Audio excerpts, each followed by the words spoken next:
Hello मैत्रिणींनो, SW फॅशनमध्ये तुमचं स्वागत आहे। तर आज आपण 36 साईजचा कटोरी ब्लाउजचा फ्रंट पार्ट स्टिचिंग पाहणार आहोत। तर सुरुवातीला आपण अस्तर जोडून घेऊयात। सुरुवातीला कटोरी घेऊयात। कटोरीला अस्तर जोडून घेऊयात। तर कटोरी समोरासमोर टाकायचे म्हणजे उलटसुलट होत नाहीत। तर अशा प्रकारे अस्तर व्यवस्थित ठेवून त्याच्यावर शिलाई मारायची। इथे मी तुम्हाला अस्तर जोडण्यापासून फ्रंट पार्टचा पूर्ण स्टिचिंग इथे दाखवणार आहे। तर व्हिडिओ शेवटपर्यंत पहा। तर अशा प्रकारे दोन्ही कटोरीला आपण अस्तर जोडून घेऊयात। अस्तर जोडल्यानंतर एक्स्ट्रा भाग जर राहत असेल तर तो कट करून घ्यायचा।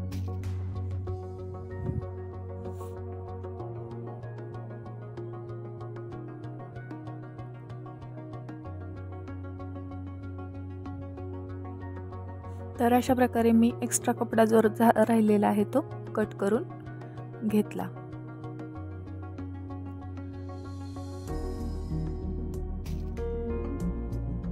तर कट करून घेतल्यानंतर अशा प्रकारे अस्तर जोडून घेतल्यानंतर कपड्याला आता टक्स मारायचा कटोरीला। तर कटोरीला टक्स मारण्यासाठी इथे थोडा मोठा कटोरी आहे, त्यासाठी मी कटोरीचा टक्स किती घेणार आहे तो पहा। तर इथे मी आपण 1.5 इंच घेत असो टक्स, तर इथं 2.25 इंच घेणार आहे।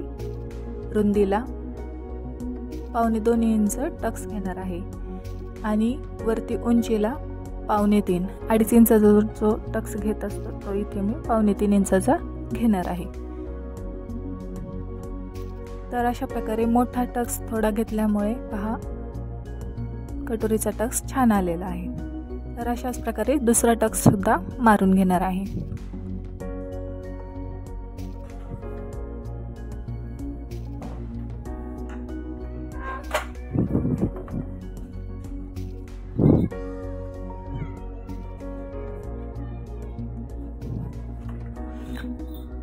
तर अशा प्रकारे दुसरा टक्स सुद्धा मारून घेतला आहे। तर कटोरीचे टक्स मारून घेतल्यानंतर आता आपण साइड पट्टी घेणार आहोत। अशा प्रकारे दोन्ही टक्स मारून झालेले आहेत। तर आता साइड पट्टीला सुद्धा अस्तर जोडून घेऊयात। तर अशा प्रकारे समोरासमोर तोंड करून टाकायचे म्हणजे अस्तर आणि कपडा उलटसुलट होणार नाही। तर अशा प्रकारे याला आपण दोन्ही बाजूनी शिलाई मारून घेऊयात।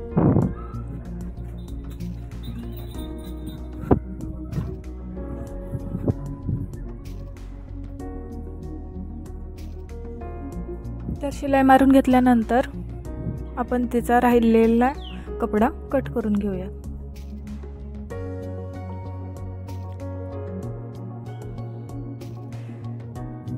अशा प्रकारे व्यवस्थित टिपा मारून घेतल्यानंतर शिलाई मारल्यानंतर कपडा कट करून घेतला तर ब्लाउजची फिनिशिंग सुद्धा छान येते।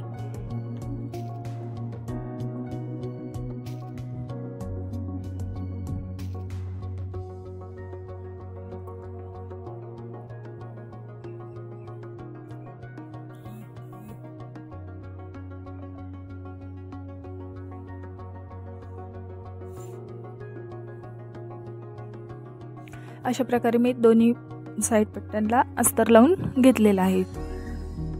आता आपण कटोरी जोडून घेऊयात।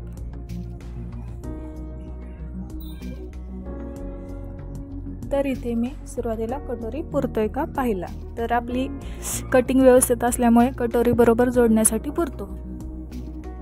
तर अशा पद्धतीने आपण कटोरी जोडून घेतला।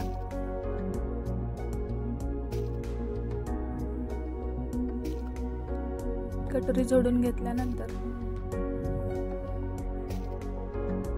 अशा प्रकारे कटोरी जोडून घेतला। तर दुसऱ्या भागाला सुद्धा दुसरा कटोरी सुद्धा आपण जोडून घेतला।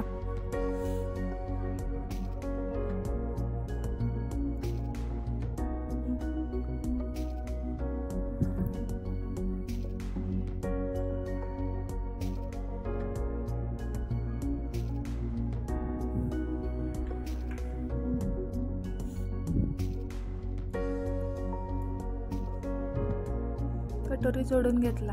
तर कटोरी जोडून घेतल्यानंतर आता याला आपण क्रॉस पट्ट्या जोडून घेणार आहोत. तर क्रॉस पट्ट्या पहिल्यांदा आपण शिवून घ्यायच्या. तर क्रॉस पट्ट्यासुद्धा व्यवस्थित टाकायच्या, म्हणजे उलटसुलट होणार नाहीत.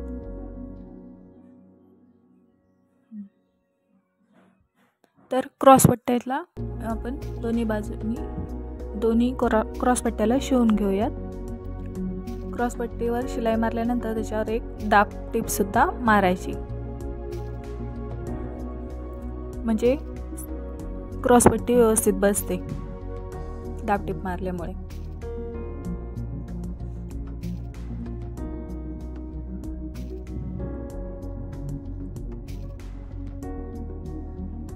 अशा प्रकारे दोन्ही क्रॉस पट्ट्या मी जोडून शिवून घेतल्या.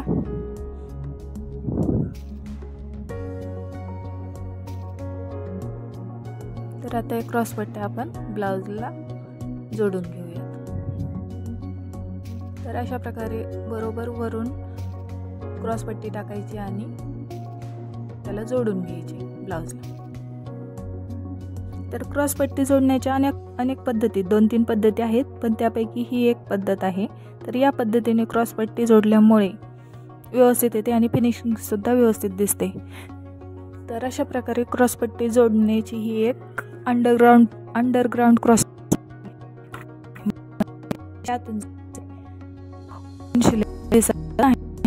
क्रॉस पट्टी फिनिशिंगसुद्धा छान येते.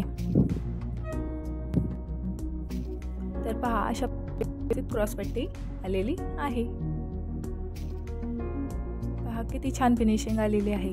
अंडरग्राउंड आतमध्ये टिप जाते, त्यामुळे वरून काहीही दिसत नाही आणि व्यवस्थित फिनिशिंग दिसते.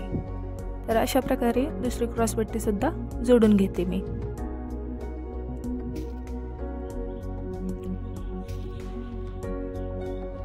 अशा प्रकारे क्रॉस पट्टी एका साईडने जोडल्यानंतर मधला भाग गुंडाळून आतमध्ये टाकायचा आणि वरून दुसरी क्रॉस पट्टी धरून त्याला व्यवस्थित शिलाई मारून घ्यायची.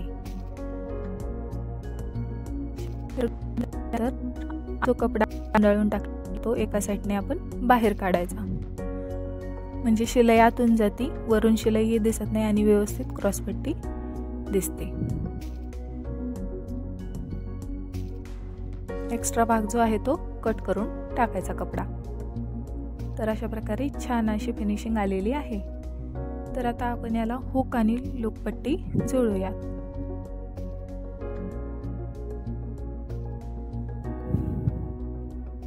तर आपण ही पट्टी हुक अडकवण्यासाठी जे आपण लूप बनवणार आहे त्यासाठी ही पट्टी आहे.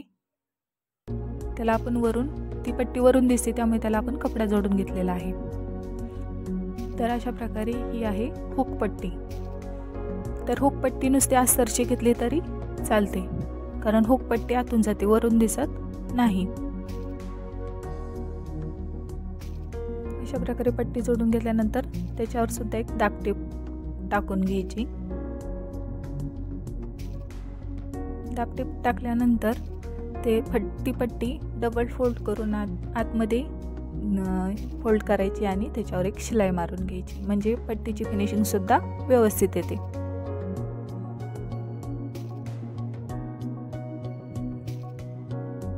अशा प्रकारे मी हुकाची पट्टी जोडून घेतली. तर आता हुक अडकवण्यासाठी जे लूप बनवणार आहेत त्याची पट्टी सुद्धा जोडून घ्यायची.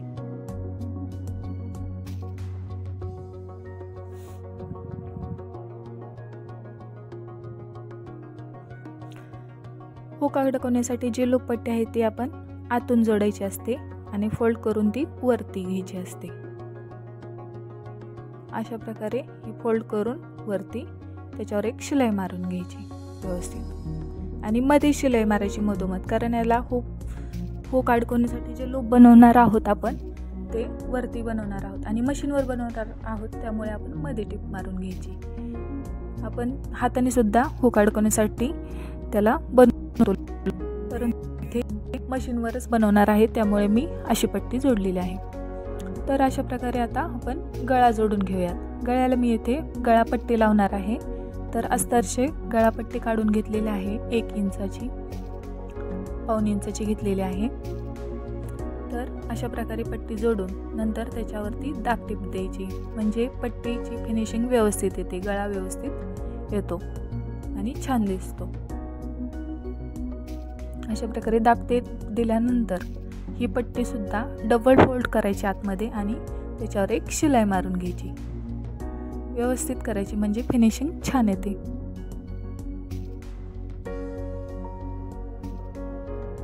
तर इथे आपण हुक आणि लूप पट्टी जोडल्यानंतर मापाच्या ब्लाऊजला किंवा आपल्या मापाचा जो गळा आहे तेवढा गळा झाला आहे का नाही हे आधी पाहायचं.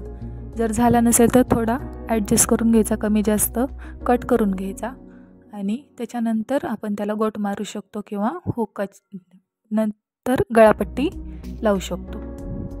तर अशा प्रकारे दुसऱ्या भागाला सुद्धा मी गळापट्टी लावून घेणार आहे इथे.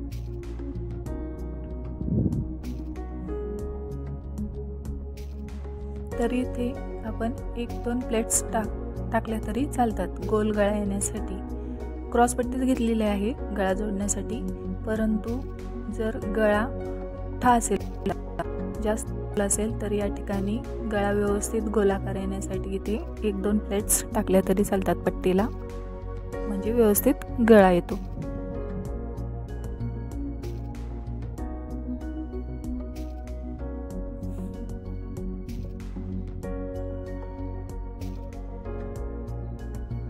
तर अशा प्रकारे दोन्ही भागांना मी पट्ट्या जोडून घेतल्या.